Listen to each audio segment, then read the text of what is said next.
All right, folks, I'm going to get started. All right, so we are on to the third part of the course, the final part of the course, and then it will all be over.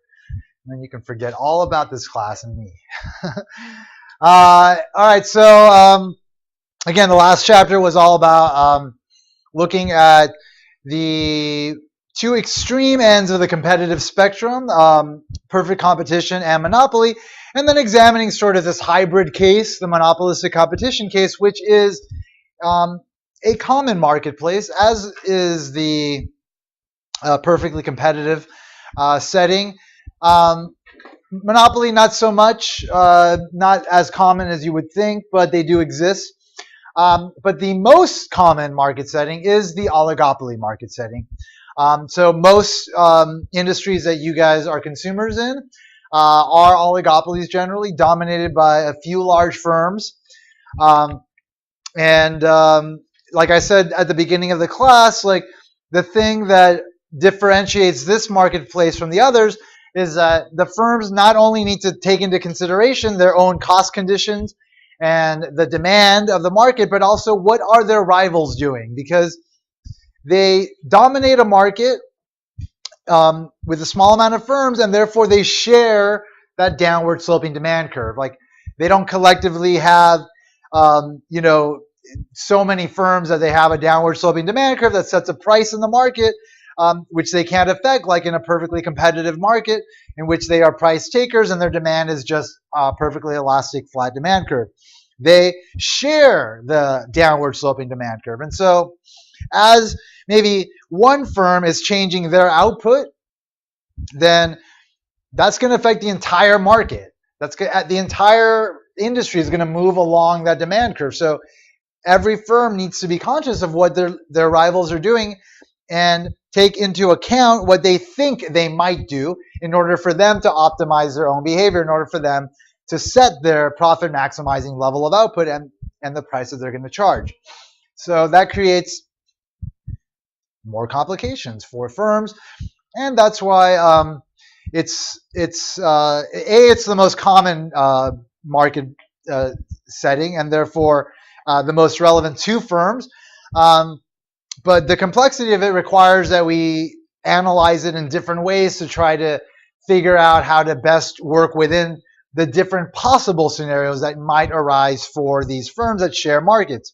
And so, like I mentioned before, we have this chapter that covers 4 different models that consider different possible situations that oligopolists may find themselves in. And then in the next chapter, we use something called game theory, which is a way of studying situations where there's interdependence in decision making in order to figure out what like the likely outcomes of those situations might be, in order to, again, try to figure out how to best maneuver through those situations. And so these are some of the tools we use. Certainly, it's not exhaustive. There are more models to consider.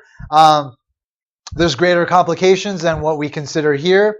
But again, these are intended to give you like benchmark cases that give you like intuition about how to best maneuver the most common situations that might arise. And then that allows you to then have that and compare it to whatever it is you might encounter in the actual marketplace you'll wind up operating in. And then, how you choose to maneuver your way through that will depend on your intuition from what you learn here, and of course your own instincts based on things that you've learned in other courses, things that you learn from experience, etc.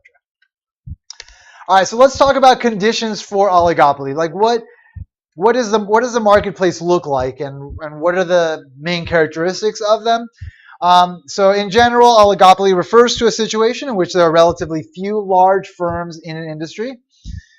There's no explicit number of firms that's required to define an oligopoly, but it can range somewhere between 2 and 10 firms. The products the firms offer can be either the same exact product as in perfect competition, or they can be differentiated, slightly different from each other, as in monopolistically competitive markets. If there's only 2 firms in a market, then we call that a duopoly. So that's an oligopoly with only 2 firms. Oligopoly is the most interesting of all market structures, as I mentioned, again, because of the interdependence in decision making. From the viewpoint of the manager, a firm operating in an oligopoly setting is the most difficult to manage. Again, because you have to not only take into consideration what you already know, but also what you think the other firms are doing, and therefore the things that you really don't know. So due to the complexity of oligopoly, there's no single model for oligopolistic markets. All right, let's examine the role of beliefs and strategic interactions. So again, because managers don't exactly know what their rivals are doing, but they have to take that into consideration, then they have to have some sort of belief about what their rivals may do and have a plan to sort of react to that, have a strategy to employ given different scenarios. So to gain an understanding of oligopoly interdependence, consider a situation where there's several firms selling slightly different versions of the same thing, differentiated products, and they compete in an oligopoly. In determining what price to charge, the manager has to consider the impact of his or her decisions on the other firms in the industry, because again, they share the market. If the price for the product is lowered, a manager has to consider if competitors are also going to lower their price or if they're going to maintain their existing price. The same is the case for a price increase. If a manager is going to raise their price, they have to think, well, are my competitors also going to raise their prices or leave their prices as is? The optimal decision of whether to raise or lower a price will depend on how the manager believes that other managers will respond, because that's really all they can do. They can't directly ask them. They're competing. And there's no way to get that information, a lot aside from maybe corporate espionage or something, but that's illegal. So, it's about really just trying to do your best given the amount of information you have from experience within a market, and also considering all the different possible results that could happen given the scenario. So, suppose a firm is initially operating at point B, where they're charging a certain price and supplying a certain amount. So the demand curve that you see here is based on the assumption that rivals will match any price change. So if the firm raises their price, then the rivals will also raise their price. If the firms lower their price, the rivals will also lower their price. If that happens, then you're going to have more inelastic demand, meaning that demand is going to be less sensitive to changes in price because everybody's doing the same thing. So if you lower your price, your rivals are also going to lower their price, which means that people aren't going to be more prone to buy your stuff. They're just going to continue on with their behavior because everybody's doing the same thing. This demand curve is based on the assumption that they will not match a price change. So you might lower your price, and your rivals will not lower their price, and therefore your demand will be more. So demand. So if the rivals do not match price changes, then demand will be more elastic, right? It'll be flatter, more elastic. So it will be more responsive to changes in price because you'll lower your price, your rivals won't. People will jump ship from your rivals to you. So there'll be a more sort of sensitive response to your price changes. So that's why we get that flatter demand curve. Remember, the flatter the demand curve, the more elastic the demand. The steeper the demand curve, the more inelastic the demand. So again, demand is more inelastic when rivals match a price change than when they do not. All right, so let's consider a scenario. Suppose the manager is at point B, charging a price of P naught, supplying Q naught.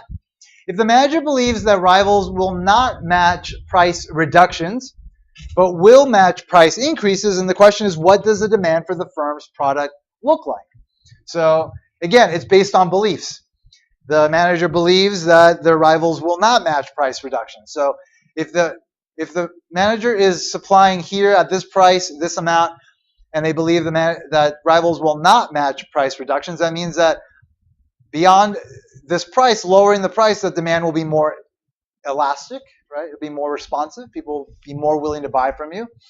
But if your rivals will match your price increases, then that means that raising the price will have more elastic demand. Sorry, more inelastic demand, which means that demand will be along this range for price increases. And therefore, the demand curve is going to be made up of segments of these two demands, given the fact that there are these beliefs that the manager has about what their rivals are going to do. So if rivals do not match price reductions, price below P0 will induce quantity demanded along D2. So again, this will be the range beyond this price if the price is lowered. If rivals do match price increases, price above P0 will generate quantities demanded along D1. Thus, if the manager believes rivals will not match price reductions but will match price increases, the demand curve for the firm's product is given by D3. So again, and it's all based on the beliefs that the manager has about what the rivals are going to do. It doesn't actually mean that the rivals will do that, but it's the best the manager can do, and therefore this is the demand curve that the manager has to use to optimize their behavior. And each segment has a different marginal revenue associated with it, and so that's going to affect the outcome for this market for this firm. All right, here's a different scenario. If the manager believes that rivals will match price reductions but will not match price increases, what does the demand for the firm's product look like? So in this case, the rivals will match price reductions, which is the more likely outcome, because obviously you lower your price, your rivals are going to want to lower their prices versus not lower their prices. So therefore, under that situation, you're going to have a more inelastic demand in prices beyond that. So you'll have this demand where you try to lower your price and your rivals also lower their price. So demand is inelastic beyond that point relative to current demand. And if they will not match price increases, that means that your demand for the product is going to be more elastic if you raise your price. They will not match your price increases. Obviously, that means that they will not raise their prices, which is also the more likely outcome. You raise your prices, they leave their prices the same because that makes them more competitive. So therefore, this will be the demand if you raise your prices. So if the manager believes that rivals will match price reductions but will not match price increases, the demand curve for the firm's product is given then by this demand curve, this kinked demand curve. It's just the opposite shape of the other one. So again, this will have different implications for the manager given what they believe that their rivals will do. Again, it is not a guarantee that their rivals will do this. It is the best the manager can do given what they know about their rivals, what they know about the market. So the optimal output decision for managers then becomes complicated. If the demand curve for the firm's product is given by D1, the manager will maximize profits where the marginal revenue associated with D1 equals marginal cost. If the demand curve for the firm's product is given by D2, the manager is going to maximize profits where the marginal revenue associated with D2 is equal to marginal cost. So the difficulty for the firm manager is determining whether or not rivals will match price changes. All right, so that's just one way of sort of examining this role of beliefs and the kind of complications that can arise as a result of being in this type of competitive situation. So now we're going to start considering the 4 different oligopoly models that we cover in the chapter that will consider different scenarios, different possible circumstances that a manager in an oligopoly can find themselves in, and different ways of sort of going about trying to optimize their behavior given the conditions that they face.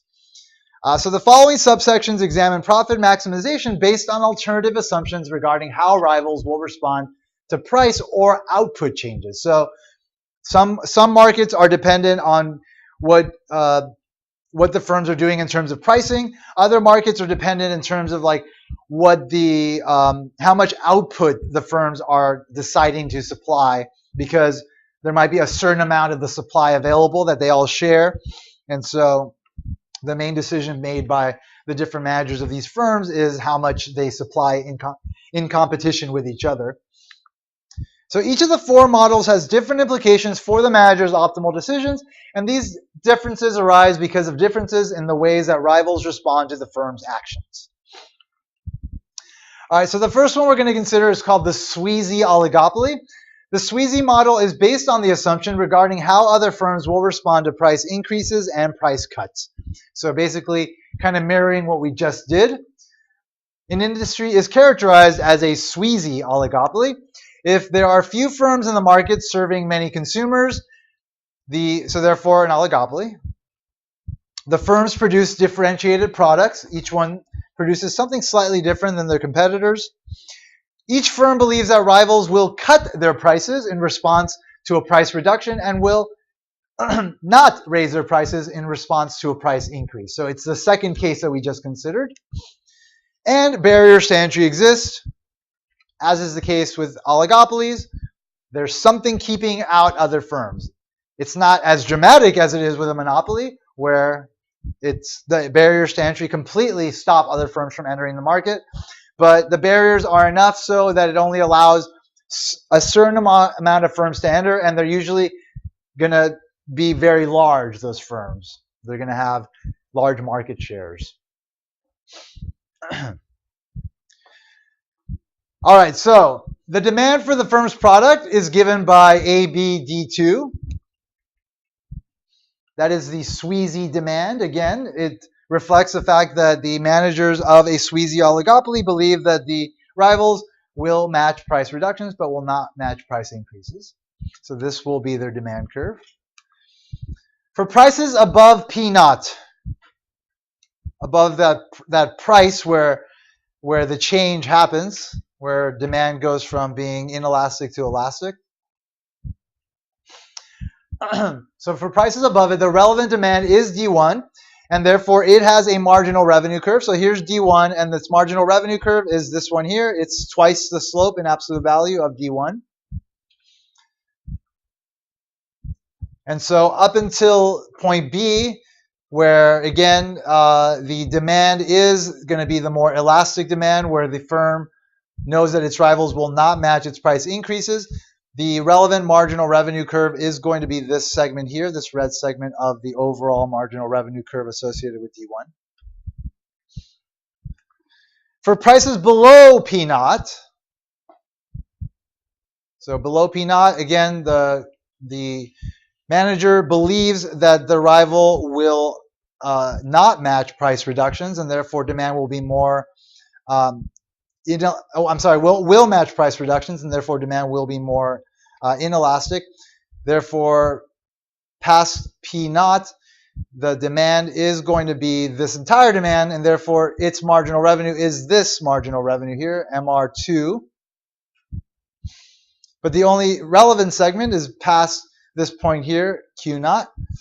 And so, therefore, this marginal revenue segment is the only one relevant to the manager, who's again trying to optimize their behavior given that they are making decisions that are dependent on what their rivals are doing, and they're trying to optimize that behavior by taking into account what they believe their rivals are going to do. So the Sweezy oligopolis marginal revenue curve, MR, is therefore going to be this segment here, made up of partly this marginal revenue curve and this marginal revenue curve, and at this point they're just going to connect via this line here. So this sort of zigzag line, this entire zigzag line is their relevant marginal revenue curve.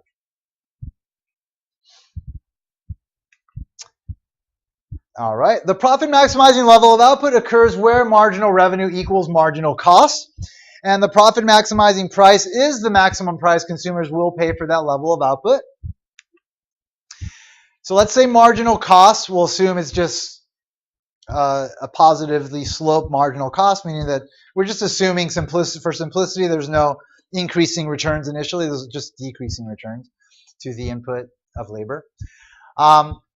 So if marginal cost is given by this marginal cost, then we have marginal cost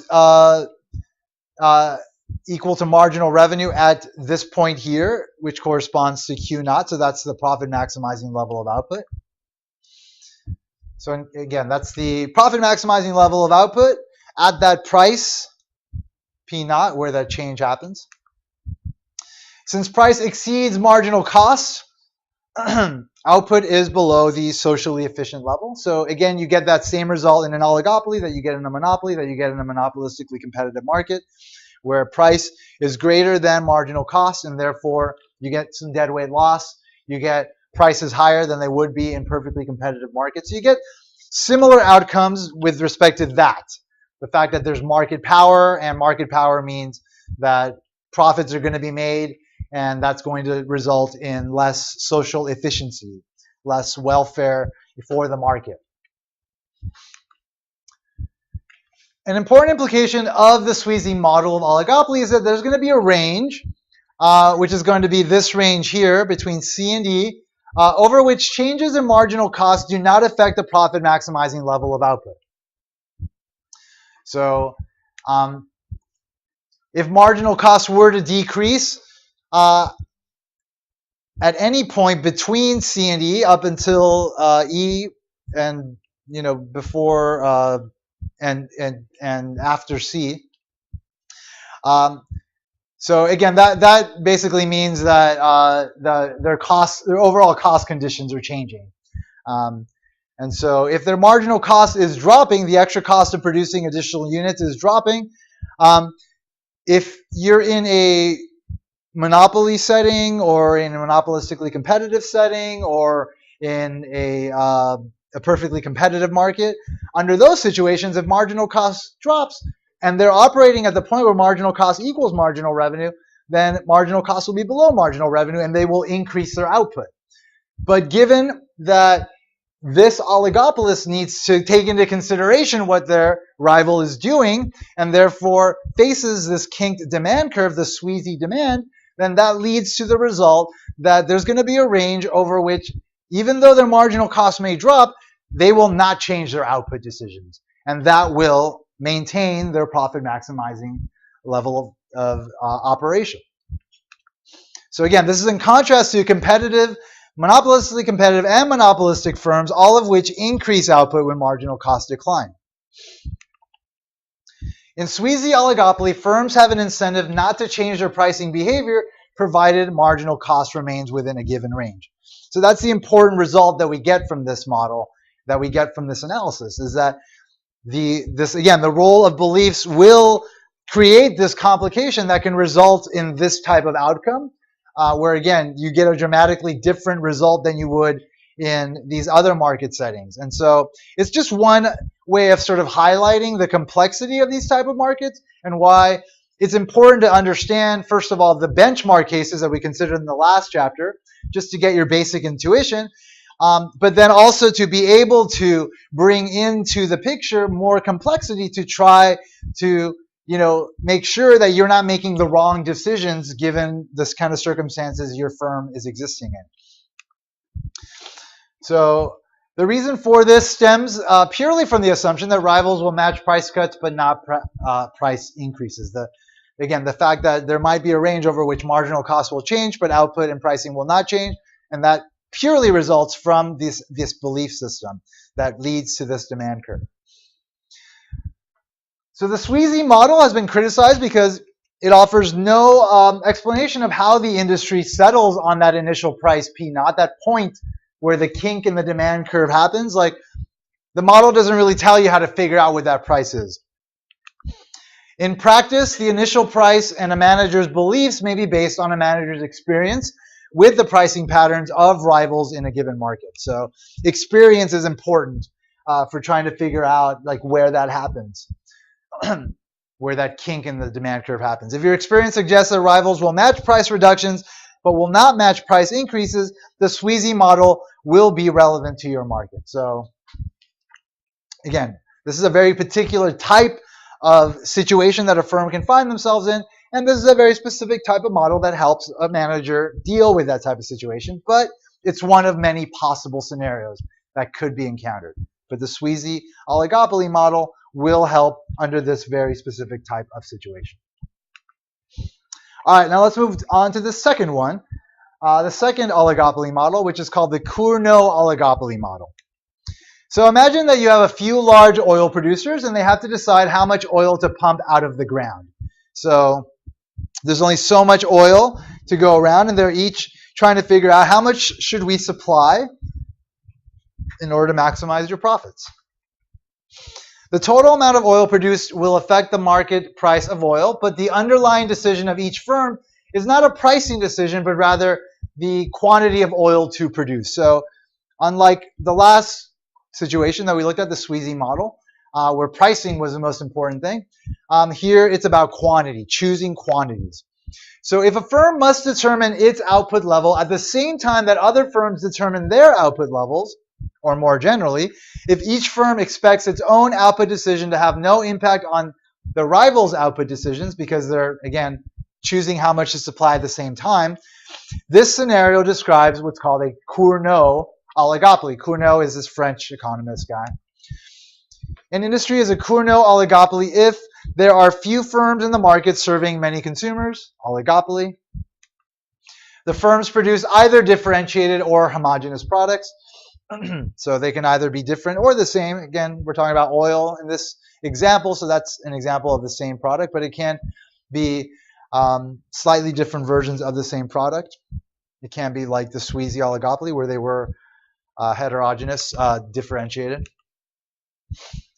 Each firm believes that rivals will hold their output constant if it changes its output. So the belief is that that because you are all choosing your output at the same time, then you really just have to take your opponent's output as constant. You have to just assume that it's a certain fixed amount, and your decision has to be based on the assumption that, again, they're not changing their output in response to you because everybody's choosing at the same time.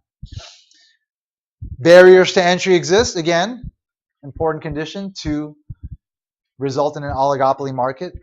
There's something keeping other firms out.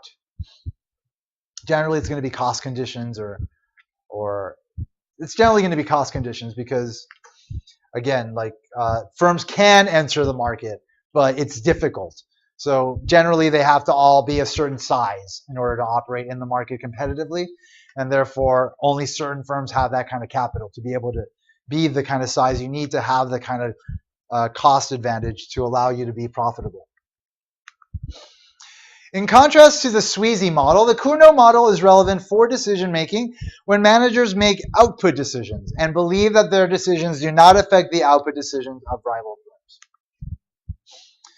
All right, so the best way for managers to maneuver these markets is to use their standard approach of setting marginal revenue equal to marginal costs to set their optimal output, but they also, in that relationship, need to include what their rival is going to do.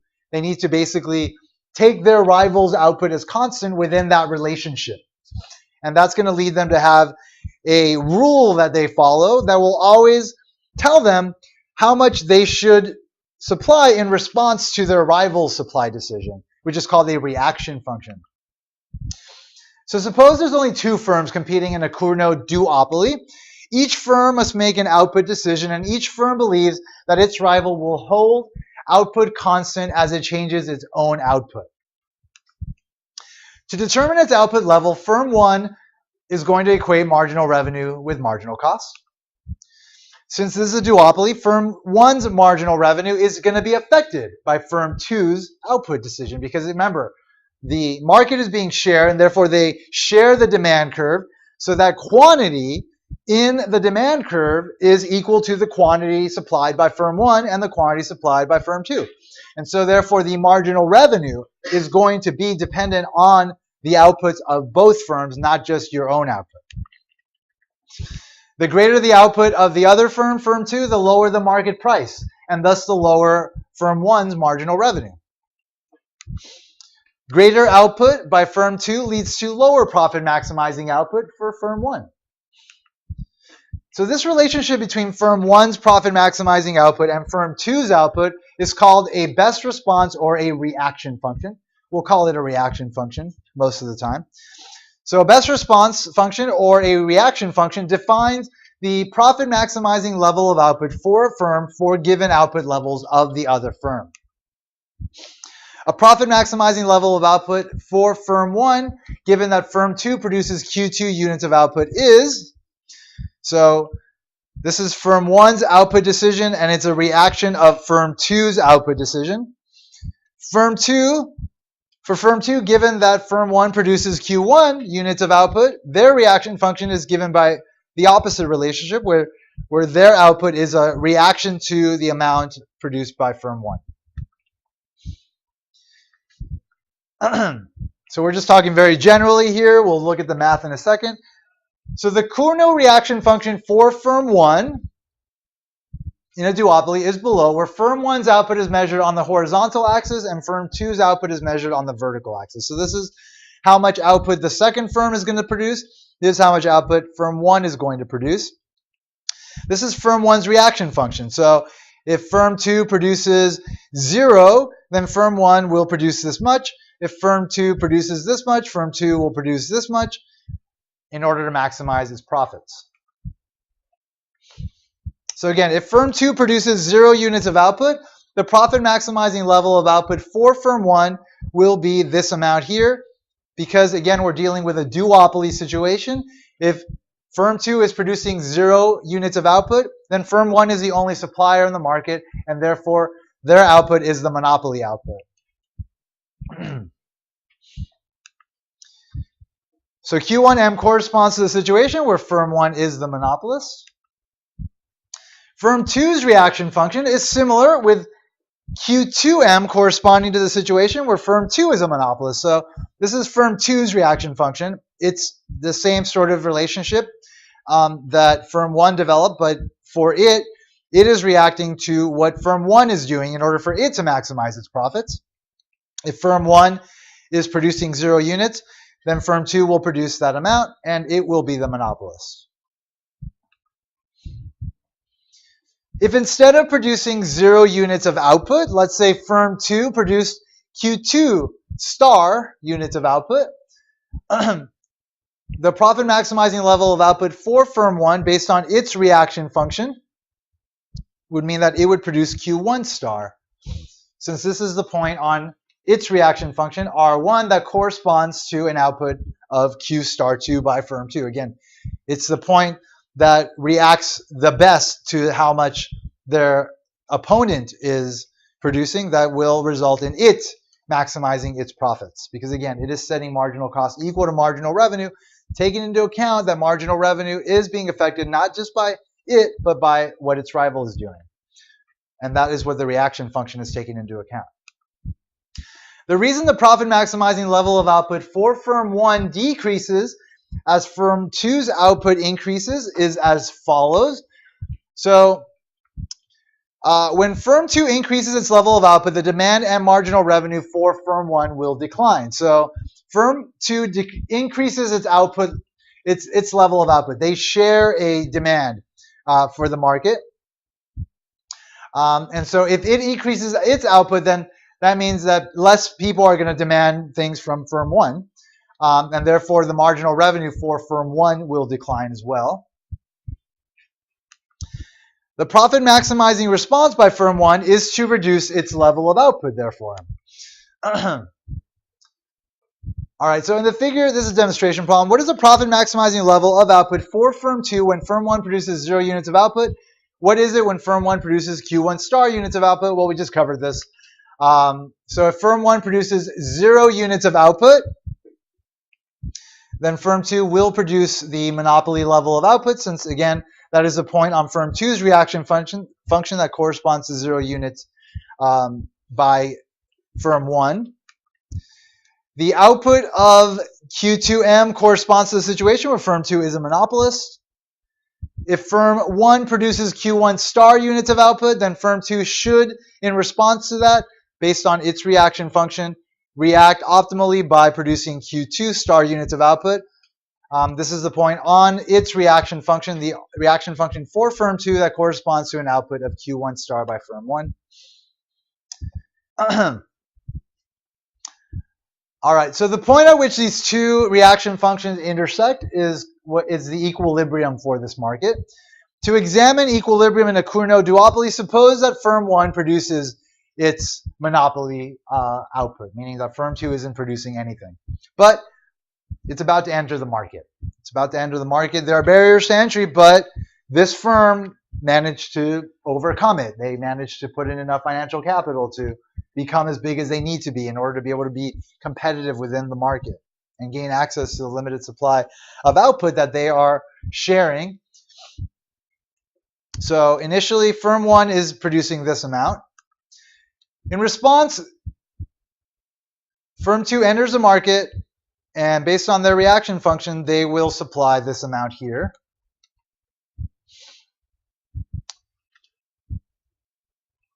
So given this positive level of output of firm 2, the profit maximizing level of output for firm 1 will therefore be, now it needs to react to this amount of output by firm 2. So in response to that, firm 1 will produce this amount. So it will lower its output level. In response to firm 1 producing this output level, firm 2 will lower its output level. Will increase its output level. So given this new output by firm 2, firm 1 will again reduce output to point D on its reaction function. And so that process will continue until they get to the point where they are at their equilibrium, meaning that they are reacting the best they possibly can to each other. So if they start on the other side, then the same process happens. If firm 2 is the monopolist, and then firm 1 will respond to that by producing this much, and then in response to that, firm 2 will produce this much, firm 1 will produce that much, and then they'll get them back to the equilibrium. So regardless of what side the market starts on, it will always head to that point of equilibrium where both firms are doing the best they possibly can do to maximize their profits, given that they have to take into account the output decision of their rivals. So at point E, firm 1 produces Q1 star and firm 2 produces Q2 star units of output. Neither firm has an incentive to change its output, given that it believes the other firm will hold its output constant at that level. So point E is the Cournot equilibrium. The Cournot equilibrium is a situation where neither firm has an incentive to change its output given the output of the other firm.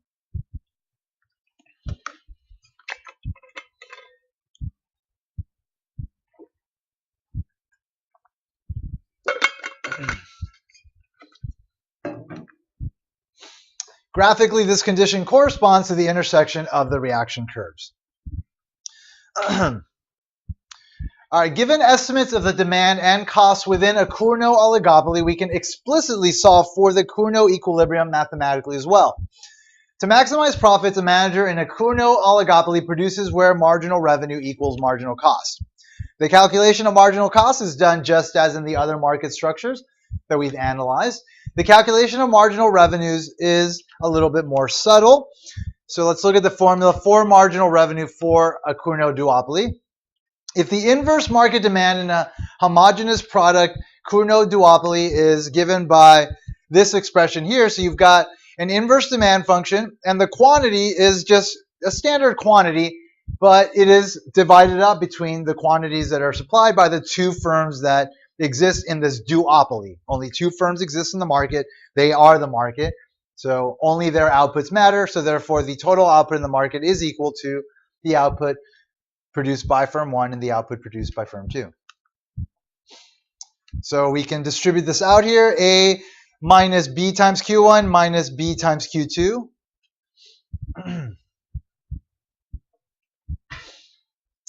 So now what needs to be done is you need to take the perspective of a firm. So, so in this case, we've taken the perspective of firm 1. Taking the perspective of firm 1 means that you're taking firm 2's output as constant. So this term that has firm 2's output in it is then placed into firm 1's constant. And so so A minus BQ2 is the constant, and then that's minus BQ1. So that's the perspective of the market of firm 1. And once that perspective is taken, then you can get the marginal revenue for the market like you would any other marginal revenue formula for a firm that has market power, and that is to double the slope in absolute value. So that's what's happened here. Again, we're taking firm 1's perspective. They took firm 2's output as constant, and then we're just left with negative BQ1 as the slope of the inverse demand function of firm 1. And so we just double that, and that's where the negative 2BQ1 comes from. So this is the marginal revenue for firm 1, having taken their perspective on the market. And then you could do the same thing for firm 2, taking firm 1's output as constant, BQ1 is put into its constant, and then you're just left with negative BQ2, and then you just double the slope on that to get the marginal revenue for firm 2. It's a little bit ugly, but if you follow the logic, it's not hard. Like it's there. It's just you need to think about it for a second, but it's not difficult. All right, so those are the marginal revenues. So now we can get to the reaction functions for the Kuhn duopolis. We can get to those curves that we looked at a second ago that got us to the Kuhn equilibrium. So for the linear inverse demand function and cost function, so firm 1 has this cost function and firm 2 has this cost function. They're very simple. There's no fixed costs. We're just assuming variable costs there. To derive the reaction function, note that firm 1 sets output such that its marginal revenue is equal to its marginal cost. For the linear inverse demand and cost functions, this means that we're looking at firm 1 here. So this is its marginal revenue, and it sets it equal to its marginal cost, which is equal to C1, right? Just the derivative of the cost function with respect to quantity, that leaves you with C1. So that's what's happened here. Now we can derive a relationship between firm 1's output in response to firm 2's output that is going to be the best response function, the reaction function, that will tell it how much it should set its output at in order to maximize its profits in reaction to what its rival is going to do. So you need to just solve for firm 1's output in terms of firm 2's output. So solving this equation for Q1 in terms of Q2 yields, so here's that expression. I am going to subtract A from both sides, add BQ2 to both sides. Did that there. Divide both sides by negative 2B. And that's going to get me to firm 1's reaction function, which is equal to this expression here.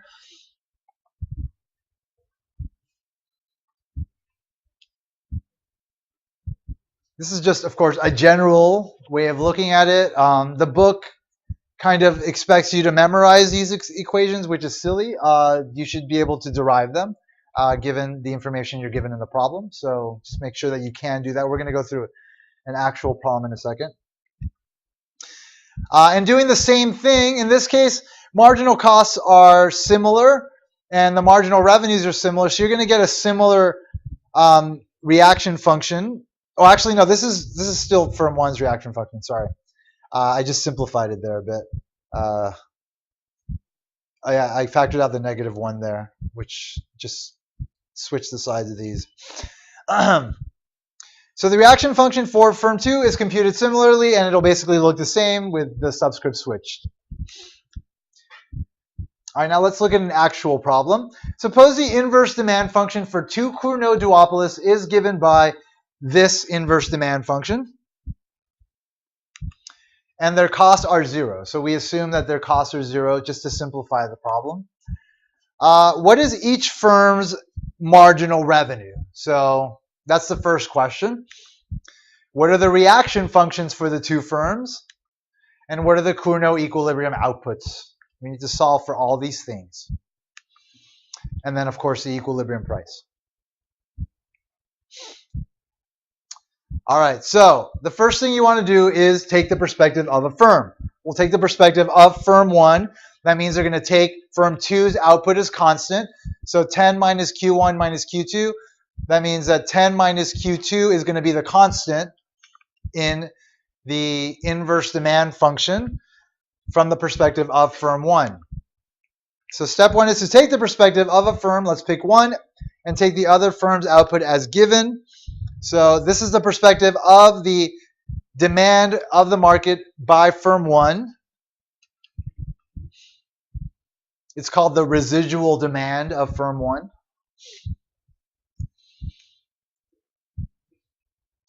So now you just do your standard manipulation to get to your marginal revenue. So you're going to get marginal revenue is equal to 10 minus Q2 minus 2Q1.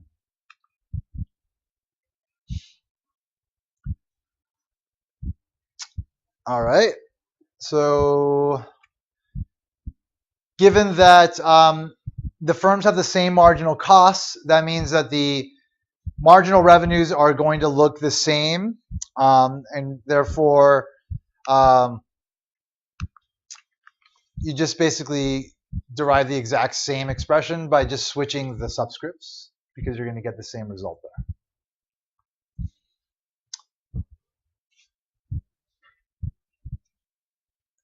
Sorry, the same result.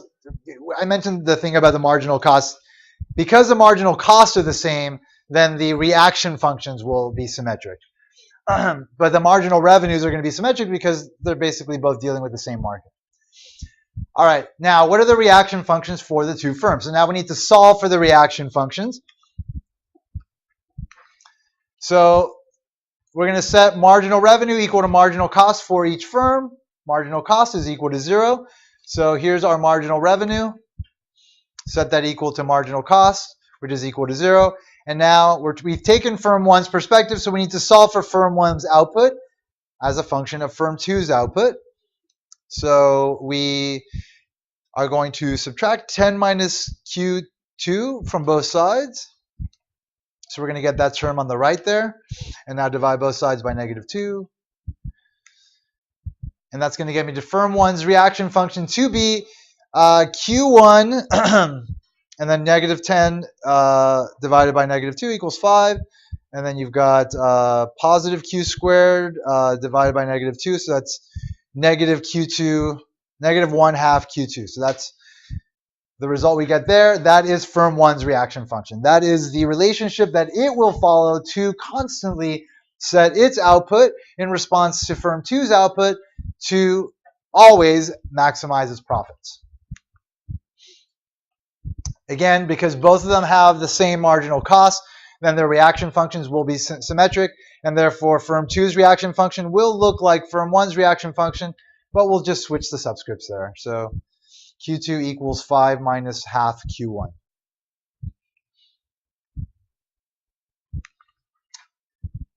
All right, what are the Cournot equilibrium outputs?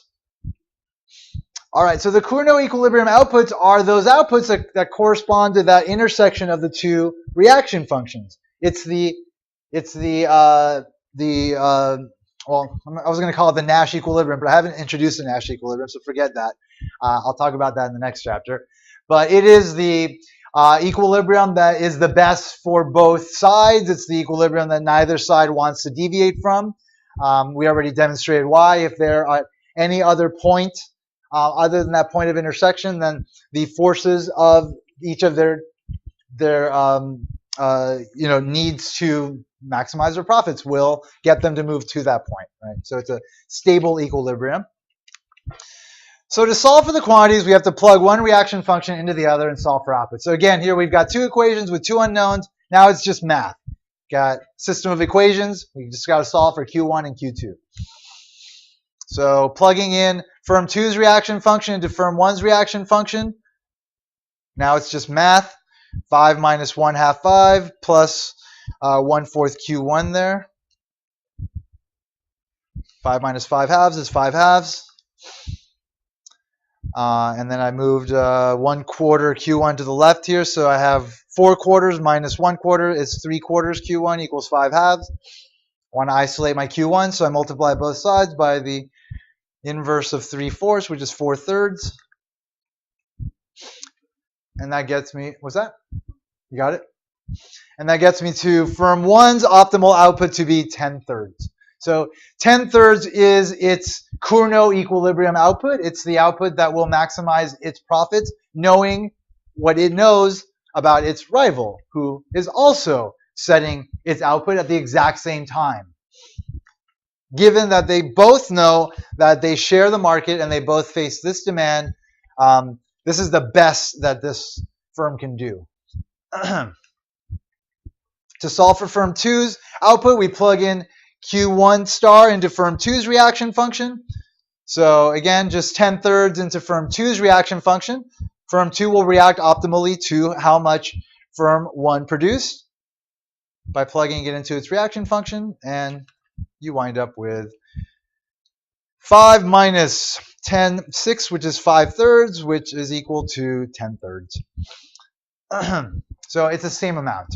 They're symmetric because they both have the same marginal cost. If the marginal costs were different, they'd have different reaction functions, and they would have different equilibrium Cournot quantities. Are there any questions about this? Yeah.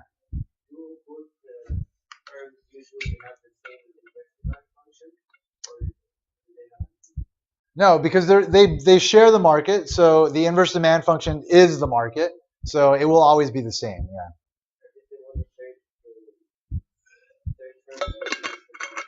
Yeah, you would separate the quantity into 3 different quantity variables, and there would be 3 reaction functions, and you would just have to solve for 3 different variables. I wouldn't present that complicated case here, but yeah, obviously everything we do with the duopoly case extends to the multi-firm oligopoly case. All right, what is the equilibrium price? Well, once again, equilibrium price is going to be the price that everybody's going to charge, considering that, they are both producing their Cournot equilibrium quantities, 10/3. So we plug both of those in there. So that's 10 minus 20/3. 10 is equal to 30/3 minus 20/3. Price is equal to $3.33. So that's the price that they would charge given the conditions that they face in this Cournot oligopoly. All right, folks, that is the end of the lecture. Congratulations. You survived. All right, so, we're done. Now it's